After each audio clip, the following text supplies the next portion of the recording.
أنفسنا ومن سيئات أعمالنا من يهده الله فلا مضل له ومن يضلله فلا هادي له وأشهد أن لا إله إلا الله وأشهد أن محمدا عبده ورسوله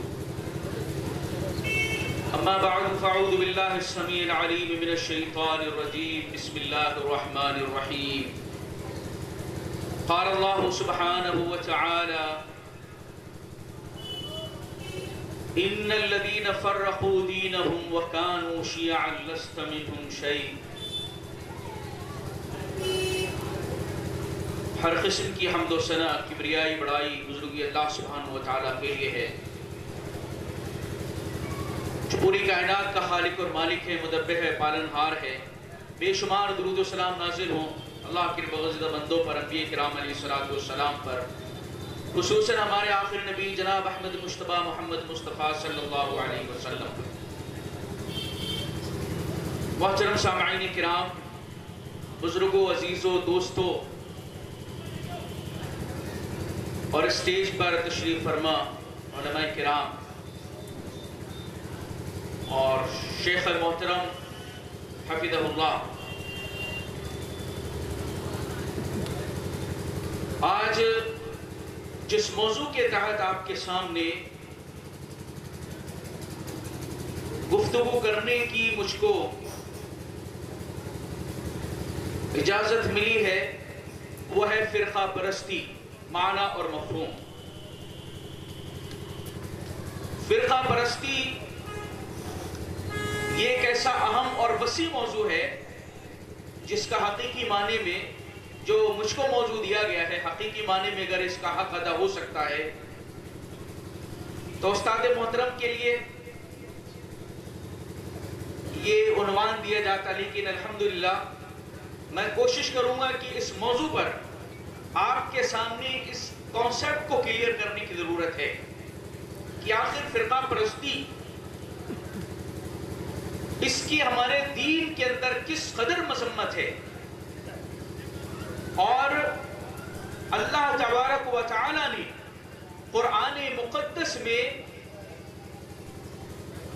اس بات کی رہنمائی فرمائی ہے کہ لوگوں کے اندر افتراق، انتشار، اختلاف، نزاعات یہ کس طریقے سے پیدا ہوئے، اس کی وجوہات کیا ہے. آج کے وقت میں اگر دیکھا جائے تو امت مسلمہ کا سب سے بڑا مسئلہ یہ بن چکا ہے اور ہر مسلمان اس درد کو محسوس کر رہا ہے کہ مسلمان اتحاد اور اتفاق کی جگہ انتشار اور افتراق کا شکار ہو چکی ہے. مسلمانوں کی طاقت اور قوت منتشر ہو چکی ہے. مسلمان جس طریقے سے اللہ کے اس دین کے ماننے والے ہیں اور اس دین کو اپنانے والے ہیں، اس کو قبول کرنے والے ہیں، مسلمانوں کی جو حیثیت ہونا چاہیے، جو مقام ہونا چاہیے، مسلمانوں کا جو وزن ہونا چاہیے، وہ مسلمان کھو چکا ہے. قرآن مقدس میں اللہ رب العالمین نے اس بدترین بیماری کو کئی مقامات پر بیان کیا ہے. ایک سلسلہ وار میں آپ کے سامنے 2-4 آیتوں کی روشنی میں رکھنے کی کوشش کروں گا کہ اللہ رب العالمین نے اس امت مسلمہ اور اس پر ایمان لانے والوں کا کیا آپس کے اندر ربط اور تعلق ہے اس کو ذکر فرمایا. سورہ بقرہ میں ایک آیت کریمہ کے اندر اللہ تعالی ارشاد فرماتا ہے کان الناس امۃ واحدہ، تمام کی تمام لوگ ایک ہی امت تھے. اللہ تعالیٰ نے حضرت آدم علیہ السلام کو اس روئے زمین پر اتارا، آپ کی ذریت کو اس روئے زمین پر اتارا، دین کی نعمت سے نوازا. تو جو دین دیا گیا وہ دین ایک تھا اور تمام لوگ اس دین کو ماننے والے امت کہلاتے تھے. سورہ شورى میں اللہ نے اس بات کا ذکر فرمایا کہ شرع لکم من الدین ما وصى به نوح والذی اوحینا الیک وما وصینا به ابراہیم وموسیٰ وعیسیٰ ان اقیموا الدین ولا تتفرقوا فیہ. تمام انبیاء